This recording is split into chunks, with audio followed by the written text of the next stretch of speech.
Assalamualaikum warahmatullahi wabarakatuh. Waalaikumsalam. Bismillahirrahmanirrahim. Wassalatu wassalamu ala rasulillah. La hawla wa la quwata illa billah, amma ba'du. Sahabat santri yang dirahmati Allah subhanahu wa ta'ala, jumpa lagi bersama saya Muhammad Noval Rosyadi, masih di channel yang sama, di Nadwatul Ummah Media. Dan malam hari ini kita sudah kedatangan tamu yang sangat spesial sekali ya. Beliau datang jauh dari Sumatera Selatan. Ada Gus Ahmad Khairi. Assalamualaikum Gus. Waalaikumsalam warahmatullahi wabarakatuh, Mas Noval. Sugeng Rawu, selamat datang di Pondok Pesantren Nadwatul Ummah, Pondok Pesantren Cirebon. Siap, Bagaimana alhamdulillah. kabar Gus? Sehat? Alhamdulillah sehat-sehat ini. Perjalanan dari Sumatera menuju ke sini lancar Gus? Alhamdulillah lancar. Berapa jam? Aman. 10 jam sekarang ini. 10 jam. Itu waktu yang enak kalau Gus. Iya. Tapi ini udah diringkas sama tol ini sudah selesai. Iya. Sebelumnya kalau sebelum ada tol Lama lagi itu. Lebih lama. bisa 15 jam juga sana itu sampai sini. kalau sebelumnya udah sering, sekarang ada tol harus lebih sering lagi Gus. Alhamdulillah siap. Terima kasih sekali Gus di sela-sela kesibukan jenengan masih berkenan untuk datang di studio kami untuk bersama-sama berbincang bersama Gus. Siap. Ada beberapa pertanyaan yang mungkin akan saya ajukan. Dan teman-teman semua, Gus Ahmad Khairi ini merupakan ketua PC GP Ansor Kabupaten Oki, Sumatera Selatan. Oki itu apa? Itu singkatan itu. Singkatan itu, ya. Organ Komering Ilir. Kan Ya. orang Hilir, Ya, di Sumatera Selatan. Ya. Baik. Gus Ahmad, Gus Ahmad ini kan sudah dekat sekali dengan pondok pesantren. Ya. Nah, secara umum mungkin buntut pesantren di mata Gus Ahmad seperti apa sih Gus? Ya. Pondok pesantren Buntet ini bukan hanya sebatas pondok pesantren juga. Ada sebuah tokoh kiainya Kiai Abbas yang bersejarah untuk merebut suatu kemerdekaan negara kesatuan Republik Indonesia ini sebagai pencetus perang di 10 November juga ini. Beliau inilah termasuk satu-satunya kiai dari Buntet yang karismatik mungkin di situ. Kesan panjenengan di buntutnya seperti apa Gus? Luar biasa. Apalagi di sini ada sahabat saya Gus Faris itu. Betai Gus. Iya, betai, humoris. Humoris. Ya. Totalitas untuk sahabat-sahabat semuanya beliau itu. Oke.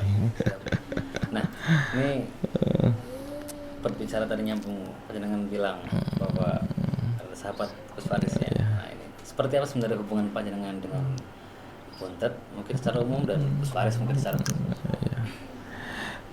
Kalau secara umum untuk pondok pesantren ya termasuk sini silaturahmi sering ya. Gus Faris ini sejak dulu di masa dulu tuh ya mulai dari mudanya sampai sekarang itu tidak ada suatu perubahannya. Ya humanis itu. Awet muda. Awet muda. Wong ganteng ya bagus ya. Ya. Nah, itu kedekatan jangan bisa mungkin diceritakan ke teman-teman santri semua. Kedekatannya seperti apa Gus? Ya kedekatannya ya silaturahmi ini kita jalin mulai dulu bersahabat mulai dari mudanya sampai sekarang juga ya seperti keluarga sendiri ya beliau ini. Jadi tidak ada suatu batasan ketika kita bicara, tidak ada batasan suatu musyawarah, tetapi kita tetap takdim sama beliau. Beliau adalah suatu Gus ya, termasuk mbahnya itu yang karismatik, itu yang luar biasa, Mbah Abbas. Kita juga merasa beruntung. Iya, beruntung banget. Santri beliau. Iya, alhamdulillah kita ini di Indonesia ataupun di belahan daerah kita di Indonesia ini mengenal beliau ini luar biasa. Apalagi di zona Sumatera beliau ini buka Rijalul Ansor di sana ini. Pertama ngobrol itu ya di situlah. Pesan beliau Gus Faris ini, ayo dibuka di Sumatera Selatan itu Rijalul Ansor harus dibuka di sana. Alhamdulillah beliau bisa turun ke Sumatera Selatan dan berikan suatu wacana dan suatu motivasi kepada kita semuanya di jajaran Ansor wilayah sampai jajaran kabupaten kita ini semuanya, dan sahabat-sahabat Banser ketika beliau turun di Sumatera Selatan, wah luar biasa. Jadi semangatnya Iya beliau, semuanya. membawa semangat juga untuk Iya, bersama ya. ya. Nambah hero kita khidmat dengan NU luar biasa beliau turun. Oke. Kan perjalanan udah panjang sekali Faris. Iya.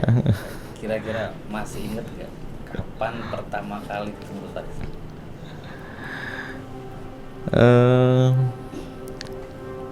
Di pertemuan di suatu gedung, beliau ini datang di gedung itu udah teriak-teriak dulu di gedung itu. Iya. Iya. Ini kayaknya menarik nih. Iya. Teriak-teriak dulu. Iki ora nek wonge kabeh iki. Padha turu kabeh ning kantor. Ya di kantor itu. Iya. Itu beliau terkesan di situ.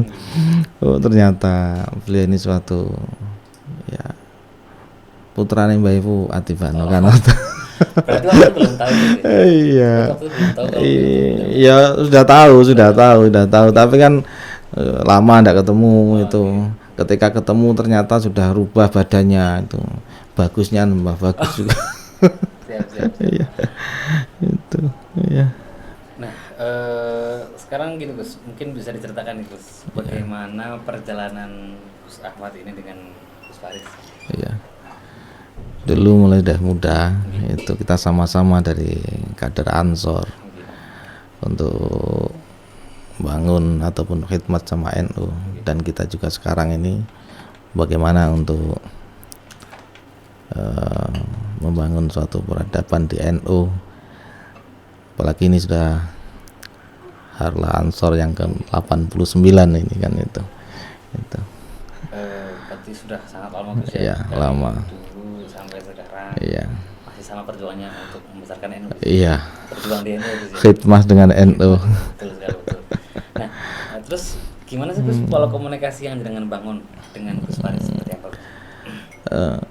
Kita sama, tidak ada suatu perbedaan, sama kita juga bangun dengan komunikasi beliau sama-sama kader-kader yang lain kan itu.